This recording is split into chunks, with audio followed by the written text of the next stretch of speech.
Hi, this is Angie at Abundant Acres Homestead, and today you're in my kitchen.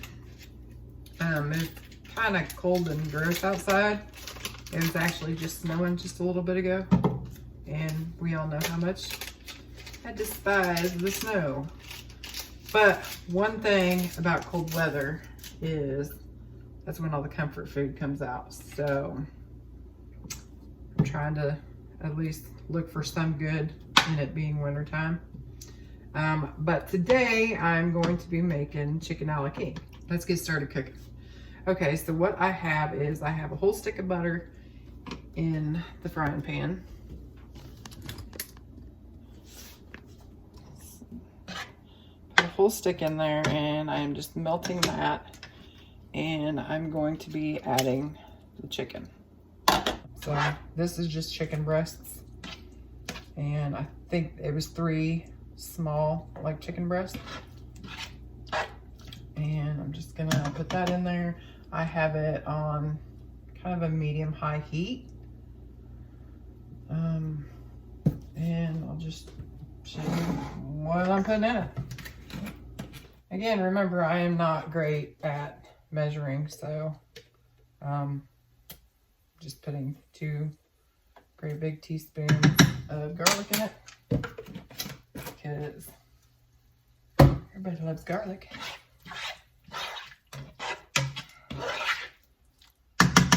And I'll put a little bit of black powder in it now, but I'll probably be adding more. But right now I'm just trying to season and flavor the chicken while it's cooking.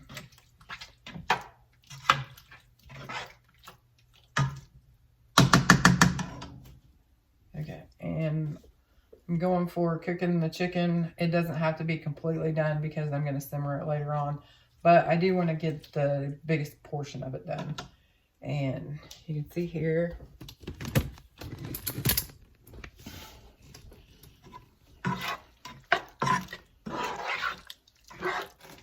okay, this here I am going to go ahead and add carrots. The carrots we did grow. And they are just frozen, chopped up, about that size.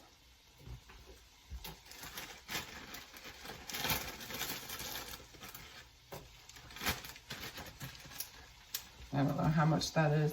Maybe 3/4 cup? 3/4 cup of frozen carrots-ish.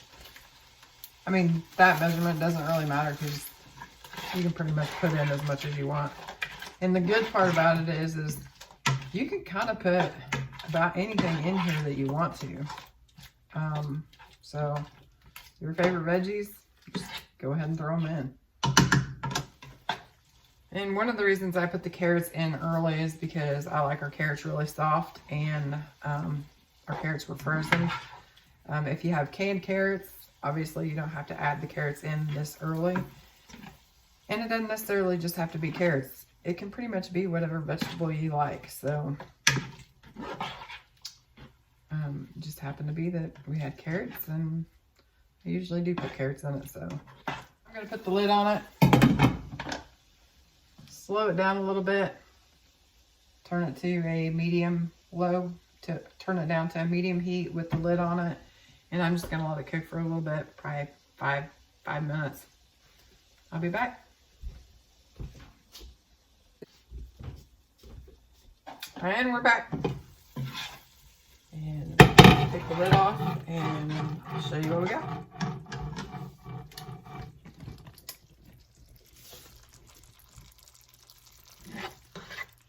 You can see the carrots are nice and soft now. Okay, so now I'm going to add onions because it ain't cooking unless you have onions. Onions and garlic, mandatory. Put a decent handful in there. Okay, now I'm going to start like the gravy or the roux or whatever you want to call it. I'm just going to put in about a 1/2 cup-ish of flour. You do more or less depending on how thick you like your gravy.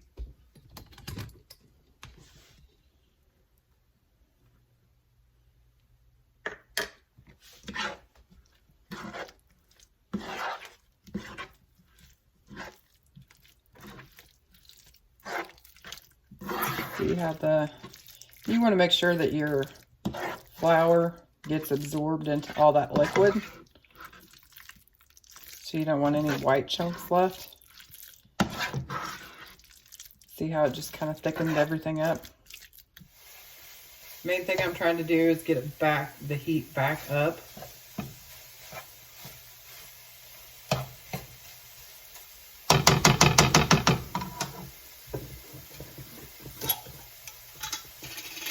And then I'll add in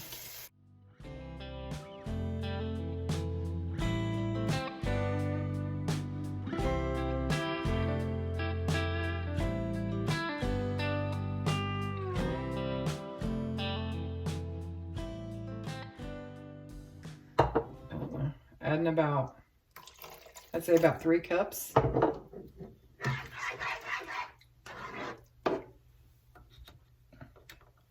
And then we're turning it all the way up to high.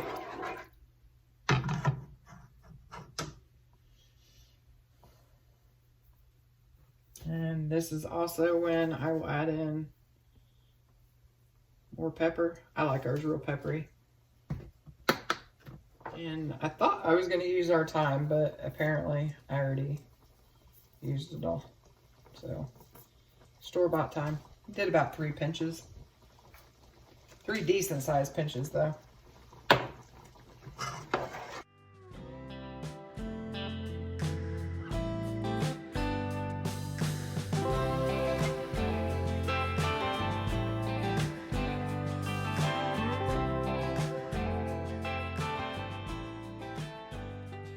Here's where I do a little bit of a taste test while it's kind of boiling up and turning to gravy, because now is the time where I could still add the seasoning in and it pretty much get all the way through it. So now if you want this thicker, just use less chicken broth.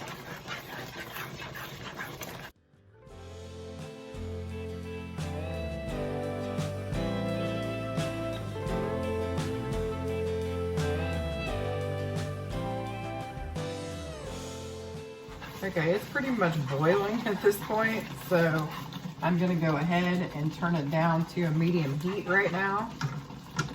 And then I'm gonna add these to it. I'm draining these off. But this is where you could pretty much, this is where you add any of the vegetables that you want in here. I always put peas in it though.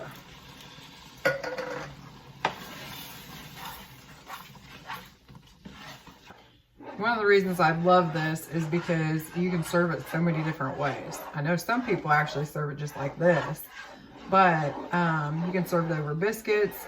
You can put it over a pasta. How we're doing it tonight is I'm putting it over rice.